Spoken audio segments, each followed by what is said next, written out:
I'm sure I don't need to remind you of the cultural impact of the Super Mario franchise. It's probably been shoved so far down your throat it comes out of your toenails. What? So skip to 1996 and Super Mario 64 comes out. Wow! It has not one, not two, but three whole axes. X, Y, and Z. Or Z. Now you have endless directions to maneuver a pudgy plumber around in. It was incredible with revolutionary graphics. It was nothing like the other 3D games at the time. This one was open world, kinda. It was the game which led to 3D games becoming the norm. Skip again to the year I was born, 2002, and on Nintendo's latest console, the Game Box, they finally released a traditional Mario game, because not everyone wants to suck up ghosts as Luigi. Fortunately. And this game blows! Here's why! Number 1, the opening. Okay, you open the box, grab the undersized disc, plonk that thing into the game machine, and yeah, you're ready for a good old Mario time. But first you need to watch this cutscene to understand the game's deep narrative. Let me summarize. Mario, Peach, the Toads, and Luigi... there's no Luigi. Why? I need my Luigi. Anyway, they're all going on vacation to Isle Delfino, and just before arriving, Peach notices a familiar shadow in the commercial. Is that Mario? Can't be, he's right there. Spooky. Really, how is Peach the only one to see this? Mario and Toadsworth are too busy having fetish dreams of food or something. I don't know. Anyway, after arriving, the port is covered in some sticky paint-like goop. Move to the north a few meters and you meet FLUDD. That stands for Flash Liquid... And this sentient machine is now Mario's permanent backpack who can fire deadly blasts of water and somehow propel Mario in the air. Kill the enemy and you get a star. Oh no, that's a shine sprite. Okay. But then Mario is sent to court and locked up for covering the island in ink. Yeah, that's quite a jump, I know. Get it? 'Cause it's Mario and he jumps. Mario is then released and forced to clean the island. All of this happens in the span of about 10 minutes. This is like the opening to Red Dead Redemption 2. That is not a compliment by any means. Of course I'm being hyperbolic, but was the court scene absolutely necessary? I just want to play the Mario! Number 2. Gameplay. As previously mentioned, Mario now has a water jetpack / gun thingy. And this is where the issues really start to show. Because I hate change, damn it! I'm a gamer! I just don't think it's fun to replace all of Mario's power-ups and tools from the past with shooting water. H2O! It gives the game less variety. It's like going to a buffet and being like, this is good, but I want to replace all of this with McDonald's. You're replacing more with less. Well, the hover is useful at least. I would find it more satisfying to jump from platform to platform rather than to slowly hover towards your target. And excuse me? There's no long jump? What the f- At least it would be decent if Mario controlled well. You know, for a tropical island, it sure feels like I'm on ice a whole lot. Mario's more sensitive than... I don't want to go there. But really, every single 3D Mario game before and since controlled perfectly. But this game had to be the special kid who insisted on doing things differently. It makes me mad. You know what else makes me mad? What they did to Yoshi. Before this point, Yoshi was awesome, eating the Goombas and shooting the fireballs, and now... Ooh. Ah. Did you eat something funny, buddy? Why? Now throughout the game, Mario actually gets FLUDD taken away from him by Spook Mario. And these levels are probably the best ones for platforming. But not by much, since as previously mentioned, the whole game is one big ice level. And do you know what makes it even better? Number 3. The camera.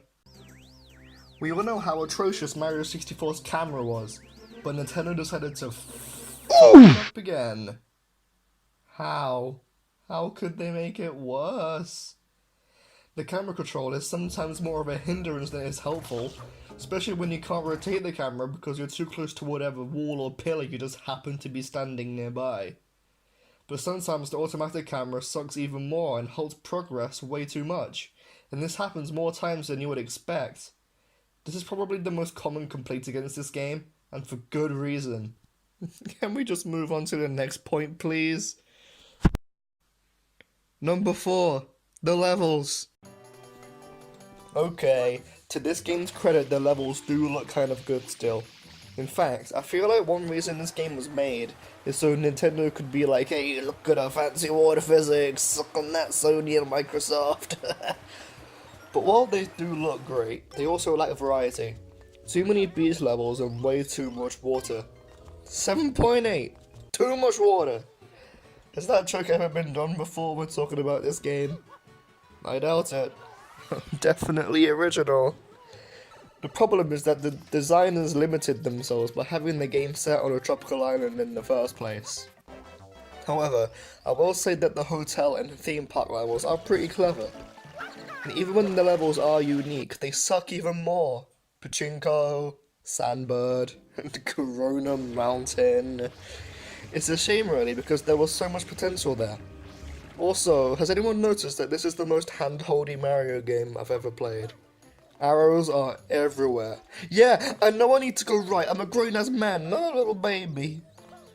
However, one neat detail is that the previous levels can be seen from other levels, which adds a subtle feeling of progression like, yeah, I've been down there and I did my Mario thing. At least the boss fights are neat, most of the time. Number 5. The story! Backtracking a bit, let's see how the narrative progresses. Peach gets kidnapped by Spook Mario, Mario chases the spook, an anime transformation, and what? That looks like Bowser, but he's young now. Oh, that's his son. And he claims that Peach is her mama? Ouch. That's what I gotta say about that. And then there's the typical Mario fare. Get a certain number of sprites and go fight the villain, which, what do you know, is Bowser. And he's got a voice now. Mario, how dare you disturb my family vacation? I'm not very comfortable with this situation. He's also in a bathtub, and at least 10 times the size of the last time we saw him. Because of course he is. Beat Bowser and everyone is happy, but oh no, your emotionless robot backpack is injured. So sad.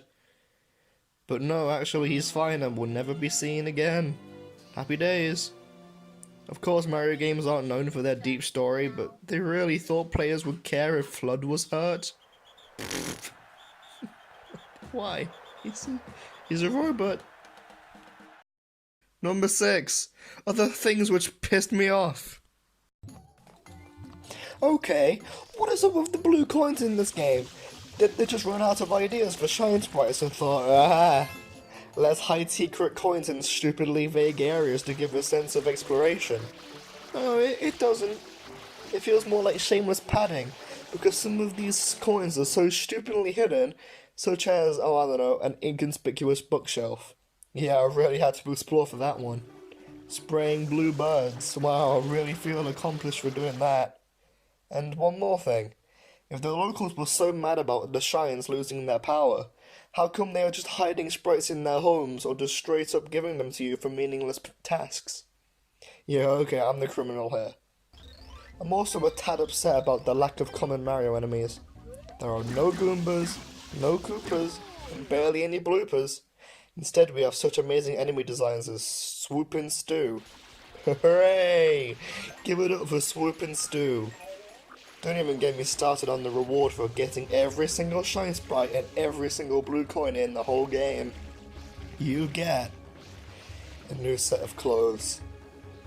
Don't 100% this game. Feels good to get that out, but there are some things I actually enjoyed about this game. For example, the music is sublime. If you have a summer playlist, add the whole soundtrack, it really captures the feeling of summertime. Also, I feel like the game handles bosses very well, P.T. Piranha and King Boo being the most fun to me. I actually really like the plaza as the main hub. It's better than Peach's castle and more expansive than the Comet Observatory. But that's really it. After this game, it seems that Nintendo learned their lesson and went on to make Mario Galaxy. Anyone who knows me knows how much I adore Mario Galaxy. And I bet you're wondering why I even made this video in the first place. Well, that would be so I can make a controversial video to get all the fanboys mad and give me views.